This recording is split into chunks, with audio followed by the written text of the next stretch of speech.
The early morning light filtered through the lace curtains of my living room, casting delicate shadows on the worn wooden floor. Outside, the world was waking up in hues of gold and amber. This was my sanctuary, a modest home nestled at the end of a quiet cul-de-sac, where the trees had grown tall and lush, offering solace from the world's relentless pace. The maples and oaks that bordered my yard were old friends, their branches whispering secrets only the wind and I could hear. They provided shade in the summer and a riot of colors in the fall. They were my companions in solitude, witnesses to the quiet rhythm of my days. And then there was Karen, the self-appointed overseer of our Homeowners Association. Her presence was like the clatter of tin cans in the silence of midnight. She had a zeal for order that bordered on zealotry, her eyes ever watchful from behind the frosted panes of her bay window. It began with a letter. A neatly folded missive slipped beneath my door, demanding I trim the branches that dared to edge over my property line. There was an implication, silent but understood, that non-compliance would not be tolerated. I sighed, leaning back into the soft embrace of my armchair, contemplating the words as if they might rearrange themselves into something less intrusive. I considered my own disposition. I was not one for confrontation. My life unfolded quietly, punctuated only by the rustle of leaves and the distant call of a mourning dove. Yet, for Karen, this was not enough. Peace, it seemed, was not a language she spoke. As days turned into weeks, more letters followed, each one more insistent than the last. They were like clockwork, unsettling the quiet with their persistent demands. I could almost feel her gaze, sharp and unyielding, from across the street as I worked in my garden. I complied, not because I feared her, but because I valued the harmony of my surroundings. The trees were trimmed, their branches reluctantly pulled back like an artist's canvas rolled up before its time. The yard felt emptier, somehow less alive, as if its very spirit had been pruned away. There was irony in this, an absurdity that settled heavily on my shoulders. The very actions meant to restore order seemed to disrupt the natural balance I cherished. It was a paradox only Karen could orchestrate. I found myself contemplating this as I watched the mirrored surface of the pond at the edge of my property. The water was still, a perfect reflection of the sky and the few remaining leaves that clung to their branches, resisting the inevitable fall. An idea took root, subtle and unassuming, like the first hint of green in spring. What if Karen could see herself as the rest of us did? A mirror, perhaps, placed strategically to reflect her vigilant watchfulness back upon itself. It was a thought, initially fleeting, but it lingered, growing more solid with each passing day. I could almost see it, a great shimmering expanse capturing the sun's rays and casting them straight into her window. A gesture not of malice, but of clarity, a reminder that sometimes the most disruptive elements are those that seek to impose their will upon others. The planning was quiet, deliberate. There was no rush. I took comfort in the knowledge that nature, in all its wisdom, would inevitably reclaim its place.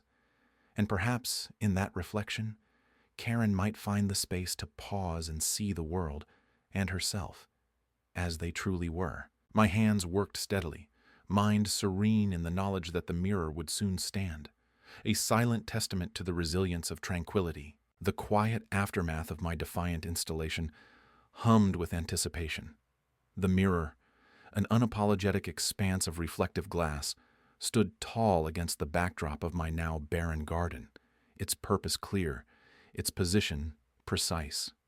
It caught the morning sun, casting ribbons of light across the street like a disco ball in a suburban ballroom. Karen's window, the unintended recipient of its brilliance, glared back as if affronted by its own reflection. The community newsletter arrived the following day, a crisp envelope carrying the latest edicts from our Homeowners Association. Karen's influence unfolded in its pages, thinly veiled as neighborhood improvements. A new set of rules, intricate as lacework, aimed directly at any deviation from her pristine vision of our little world. Every line a reminder, every rule a weapon. Grass height regulations, meticulous enough to require a ruler, flowerbed color schemes dictated not by nature, but by Karen's mercurial tastes. I could almost hear her voice in the text, each word dripping with the saccharine sweetness of passive aggression. It was her right, the newsletter claimed, to maintain the aesthetic integrity of our community. I chuckled, a sardonic echo in the quiet of my kitchen. Integrity. A word stretched thin over the hushed whispers of discontent. Neighbors became both audience and accomplices, their gossip spreading like ivy over garden walls. Stories twisted and tangled, growing with each retelling. My mirror, once a simple act of retaliation, transformed into a legend whispered at barbecues and book clubs. Karen, meanwhile, increased her patrols, her rounds a silent symphony of judgment. No infraction too small, no grievance too petty. A littered candy wrapper, wind-blown across the lawn, became a scandal worthy of citation. Her visits were marked by the rhythmic click of her heels, a metronome of disapproval. I watched her one afternoon, a silhouette against the glare of the glass, her form distorted, a funhouse version of control. She paused, perhaps to inspect a phantom blemish on my driveway, perhaps to glare once more at the mirror that defied her. The sunlight fractured across her face, 1,000 suns burning in reflected defiance. In the shadowed corners of my mind, I wondered if she saw herself differently through that mirror. If, for a fleeting moment, she recognized the absurdity of it all. But introspection seemed a luxury she could scarcely afford, buried under layers of rules and regulations. I returned to my garden, tending to the stubborn shoots that dared to peek through the earth. Life, defiant and persistent, clung to the soil even when stripped bare. It was a silent rebellion, a reminder that some forces cannot be tamed by declarations and decrees. The days passed, marked by the relentless parade of Karen's authority. Yet with each sunrise, the mirror held its ground, a steadfast guardian of my quiet resistance. It reflected not just light, but the unwavering resolve that each of us harbors when faced with the absurdity of control. And so, the stage was set for the next act in our silent war, the lines drawn not in sand, but in the shifting shadows of a neighborhood ensnared by its own rules. As the sun stretched across the morning sky, the giant mirror caught its rays and hurled them back with a blinding ferocity. I watched the light dance along the opposite house's front, where Karen's window stood like a solemn observer of these communal dramas. She had insisted on the tree cutting for the sake of neighborhood aesthetics, yet now faced a reflection more honest than any she might find inside her home. Neighbors began to notice. At first it was subtle, a puzzled glance, a slow turn of the head. Then, as the beam of light reached its zenith, they paused longer, shielding their eyes, curiosity blooming into whispered theories. The mirror, hanging with all the quiet authority of justice, became the talk of the street. I could sense it, the mounting tension, like the hum of a distant storm. It wasn't just the mirror, but the unease of seeing someone hold a mirror up to their own expectations. It reminded them of what lay behind their well-kept hedges and pristine lawns. Each day, the reflection grew more insistent, asking them to look deeper. Karen's movements changed too. Her blinds, once wide open, now fluctuated between half-drawn and fully shuttered. She appeared at odd times, peeking through the slits, her presence a flicker of shadow across the glass. I imagined her standing there, wrapped in a robe of indignation and confusion, grappling with the undeniable reflection of her own making. There was irony in the air, as thick as the scent of freshly cut grass. The mirror, silent and passive, spoke more truth than any confrontation could. It was the ultimate irony, the villain cast as the hero, revealing the raw edges of a community's facade. I felt its power, its silent rebellion, as it held up the truth to those who preferred the comfort of their own narratives. The HOA convened. The meeting, usually a dull affair of bylaws and budgets, now thrummed with an undercurrent of tension. Faces turned towards me, some curious, others accusatory. Yet there was a sense of admiration in some eyes, a recognition of a daring act amidst the mundane protocol. The mirror had disrupted their carefully curated order, and they were unsure whether to commend or condemn. As I sat among them, I reflected on my own role in this theater of suburban life. I had not sought chaos, only balance. I wanted to remind them of the simple truth that beauty is found not in uniformity, but in the purity of realness. A voice cut through, sharp and clear. "Isn't it time to reassess what we value?" Silence followed, heavy and contemplative.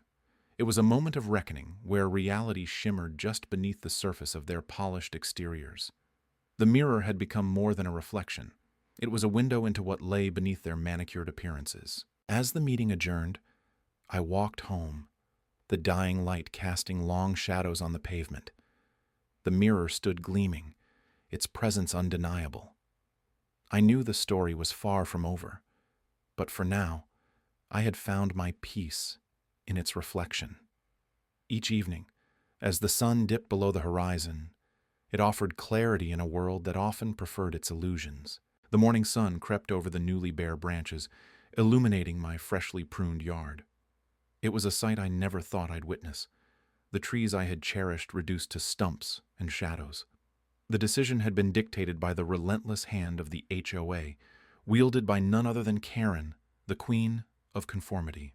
The day my trees were cut, the neighborhood buzzed with the chainsaw's drone, an orchestra of dissonance. That evening, as the sun dipped below the horizon, I stood in my living room, eyes trailing over the remnants of my arboreal friends. My reflection in the window seemed to mock me, but it sparked an idea, a glimmer of quiet rebellion.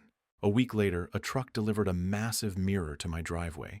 It was an opulent beast, all gleaming glass and ornate frame, destined not for vanity, but for vindication. With the help of a few friends, I hoisted it into place, propping it against the fence, angled perfectly to catch the morning light. Its face was set directly toward Karen's window, a beacon of defiance. The next morning, the mirror worked its magic. The sun's rays danced across its surface, ricocheting into Karen's pristine living room. I imagined her there, eyes narrowing against the sudden intrusion of light, the way the shadows would shift across her immaculate walls. It was a performance in justice and irony. Word of the mirror spread quickly, whispered among neighbors like a secret tune. Karen's frustration fueled their amusement. The mirror was more than reflective glass. It was a statement, a turning point. Days passed, and the discontent that Karen had sowed began to wither, much like my trees.